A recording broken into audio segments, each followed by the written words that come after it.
This is me when I was 4. This is me when I was 7. It's fake. Don't get freaked out. This is me when I was 12. This is me when I was 19. And this is me now. I don't come to you today as a scientist or a researcher. I come to you as an artist and a photographer. Over the last 2 years, I have met and photographed almost 2,000 people, and I'm here to talk to you about what I've learned from them and what I've learned about myself in the process. Human beings start putting each other into boxes the second that they see each other. Is that person dangerous? Are they attractive? Are they a potential mate? Are they a potential networking opportunity? We do this little interrogation when we meet people to make a mental resume for them. What's your name? Where are you from? How old are you? What do you do? Then we get more personal with it. Have you ever had any diseases? Have you ever been divorced? Does your breath smell bad while you're answering my interrogation right now? What are you into? Who are you into? What gender do you like to sleep with? I get it. We are neurologically hardwired to seek out people like ourselves. We start forming cliques as soon as we're old enough to know what acceptance feels like. We bond together based on anything that we can. Music preference, race, gender, the block that we grew up on. We seek out environments that reinforce our personal choices. Sometimes, though, just the question, what do you do, can feel like somebody's opening a tiny little box and asking you to squeeze yourself inside of it, because the categories I found are too limiting. The boxes are too narrow. And this can get really dangerous. So here's a disclaimer about me, though, before we get too deep into this. I grew up in a very sheltered environment. I was raised in downtown Manhattan in the early 1980s, 2 blocks from the epicenter of punk music. I was shielded from the pains of bigotry and the social restrictions of a religiously based upbringing. Where I come from, if you weren't a drag queen or a radical thinker or a performance artist of some kind, you were the weirdo. It was an unorthodox upbringing, but as a kid on the streets of New York, you learn how to trust your own instincts. You learn how to go with your own ideas. So when I was 6, I decided that I wanted to be a boy. I went to school one day and the kids wouldn't let me play basketball with them. They said they wouldn't let girls play, so I went home and I shaved my head and I came back the next day and I said, I'm a girl now. I mean, who knows, right? When you're 6, maybe you can do that. I didn't want anyone to know that I was a girl, and they didn't. I kept up the charade for 8 years. So this is me when I was 11. I was playing a kid named Walter in a movie called Julian Poe. I was a little street tough that followed Christian Slater around and badgered him. See, I was also a child actor, which doubled up the layers of the performance of my identity because no one knew that I was actually a girl really playing a boy.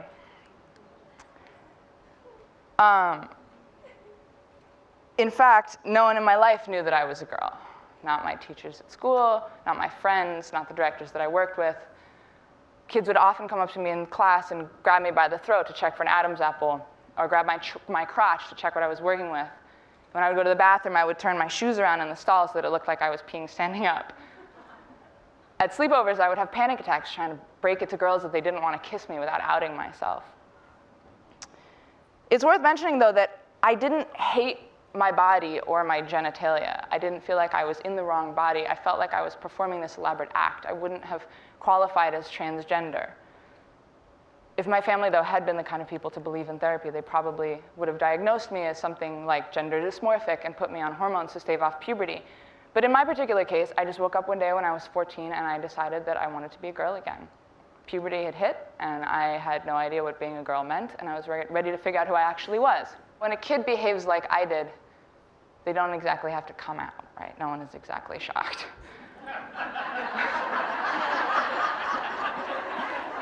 But I wasn't asked to define myself by my parents. When I was 15 and I called my father to tell him that I had fallen in love, it was the last thing on either of our minds to discuss what the consequences were of the fact that my first love was a girl. 3 years later, when I fell in love with a man, neither of my parents batted an eyelash either. See, it's one of the great blessings of my very unorthodox childhood that I wasn't ever asked to define myself as any one thing at any point. I was just allowed to be me, growing and changing in every moment. So almost 5 years ago, Proposition 8, the great marriage equality debate, was raising a lot of dust around this country. And at the time, getting married wasn't really something I spent a lot of time thinking about, but I was struck by the fact that America, a country with such a tarnished civil rights record, could be repeating its mistakes so blatantly. And I remember watching the discussion on television and thinking how interesting it was that the separation of church and state was essentially drawing geographical boundaries throughout this country between places where people believed in it and places where people didn't. And then that this discussion was drawing geographical boundaries around me. If this was a war with two disparate sides, I by default fell on team gay because I certainly wasn't 100% straight.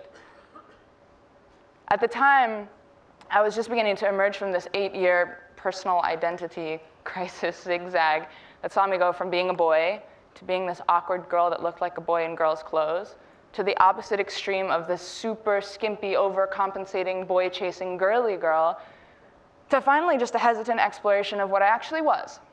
A tomboyish girl, sure, a tomboyish girl, that's not me, who liked both boys and girls depending on the person. I had spent a year photographing this new generation of girls, much like myself, who felt kind of between the lines. Girls who skateboarded but did it in lacy underwear, girls who had boyish haircuts but wore girly nail polish, girls who had eyeshadow to match their scraped knees, girls who liked girls and boys who all liked boys and girls who all hated being boxed into anything. I loved these people, and I admired their freedom, but I watched as the world outside of our utopian bubble exploded into these raging debates where pundits started likening our love to bestiality on national television. And this powerful awareness rolled in over me that I was a minority. And in my own home country, based on one facet of my character, I was legally and indisputably a second-class citizen. I was not an activist. I waved no flags in my own life. But I was plagued by this question: how could anyone vote to strip the rights of the vast variety of people that I knew based on one element of their character? How could they say that we as a group were not deserving of equal rights to somebody else? Were we even a group? What group? And had these people ever even consciously met a victim of their discrimination? Did they know who they were voting against and what the impact was? And then it occurred to me, perhaps if they could look into the eyes of the people that they were casting into second-class citizenship, it might make it harder for them to do. It might give them pause. Obviously, I couldn't get 20 million people to the same dinner party, so I figured out a way where I could introduce them to each other photographically, without any artifice, without any lighting, or without any manipulation of any kind on my part. Because in a photograph, you can examine a lion's whiskers without the fear of him ripping your face off. For me, photography is not just about exposing film, it's about exposing the viewer to something new, a place they haven't gone before, but most importantly, to people that they might be afraid of. Life magazine introduced generations of people to distant, far-off cultures they never knew existed through pictures. So I decided to make a series of very simple portraits, mugshots, if you will. And I basically decided to photograph anyone in this country that was not 100% straight, which, if you don't know, is a limitless number of people. So this is a very large undertaking, and to do it, we needed some help. So I ran out in the freezing cold, and I photographed every single person that I knew that I could get to in February of about 2 years ago. And I took those photographs, and I went to the HRC, and I asked them for some help. And they funded 2 weeks of shooting in New York, and then we made this.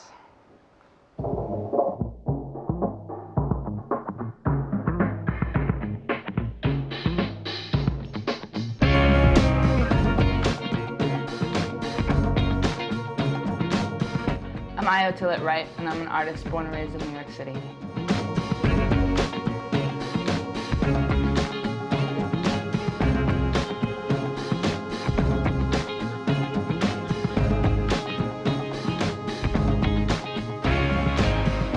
Self-Evident Truths is a photographic record of LGBTQ America today. My aim is to take a simple portrait of anyone who's anything other than 100% straight or feels like they fall on the LGBTQ spectrum in any way. My goal is to show the humanity that exists in every one of us through the simplicity of a face. We hold these truths to be self-evident that all men are created equal. It's written in the Declaration of Independence. We are failing as a nation to uphold the morals upon which we were founded. There is no equality in the United States.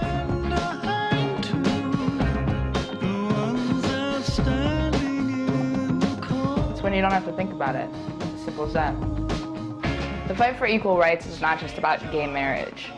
Today, in 29 states, more than half of this country, you can legally be fired just for your sexuality.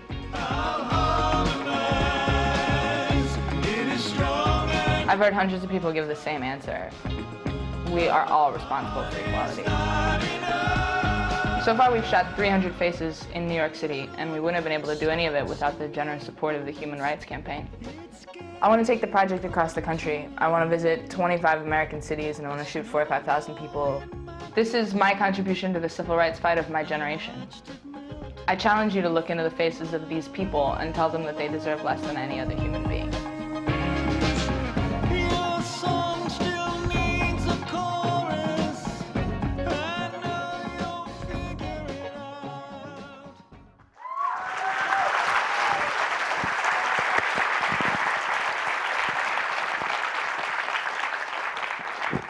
Absolutely nothing could have prepared us for what happened after that. Almost 85,000 people watched that video, and then they started emailing us from all over the country, asking us to come to their towns and help them to show their faces.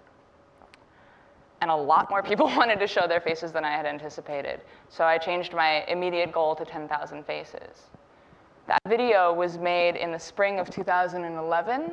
And as of today, I have traveled to almost 20 cities and photographed almost 2,000 people. I know these are the cities that I went to.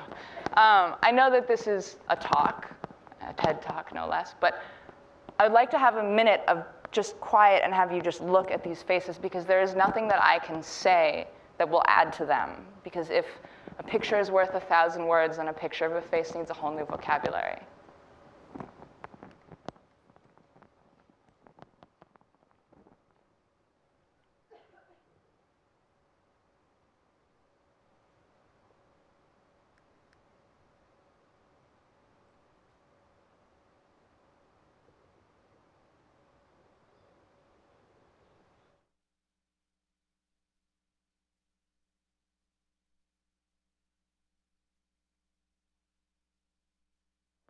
So after traveling and talking to people in places like Oklahoma or small town Texas, we found evidence that the initial premise was dead on.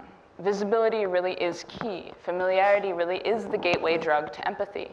Once an issue pops up in your own backyard or amongst your own family, you're far more likely to explore sympathy for it or explore a new perspective on it.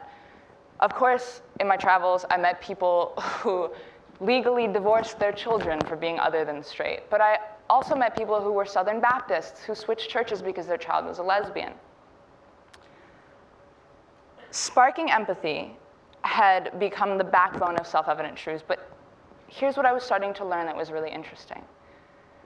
Self-evident truths doesn't erase the differences between us. In fact, on the contrary, it highlights them. It presents not just the complexities found in a procession of different human beings, but the complexities found within each individual person. It wasn't that we had too many boxes, it was that we had too few. At some point, I realized that my mission to photograph gays was inherently flawed, because there were a million different shades of gay. Here I was, 50 shades of gay much? Here I was trying to help, and I had perpetuated the very thing I'd spent my life trying to avoid. Yet another box. At some point, I added a question to the release form that asked people to quantify themselves on a scale of 1 to 100% gay. And I watched so many existential crises unfold in front of me. People didn't know what to do because they had never been presented with the option before. Can you quantify your openness? Once they got over the shock, though, by and large, people opted for somewhere between 70 to 95% or the 3 to 20% marks. Of course, there were lots of people who opted for a 100% one or the other, but I found that a much larger proportion of people identified as something that was much more nuanced. I found that most people fall on a spectrum of what I have come to refer to as gray. Let me be clear, though, and this is very important. In no way am I saying that preference doesn't exist.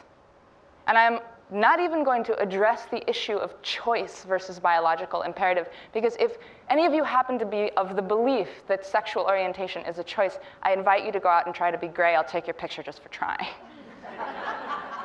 What I am saying, though, is that human beings are not one-dimensional. If you ask me to quantify myself on the same spectrum, I would say that I'm probably 75-25 to 85-15 on any given day. I'm more prone to falling in love with women, but I'm attracted to men all the time. Am I going to end up in a committed relationship with a woman? Yes. But could I sleep with a man? Absolutely.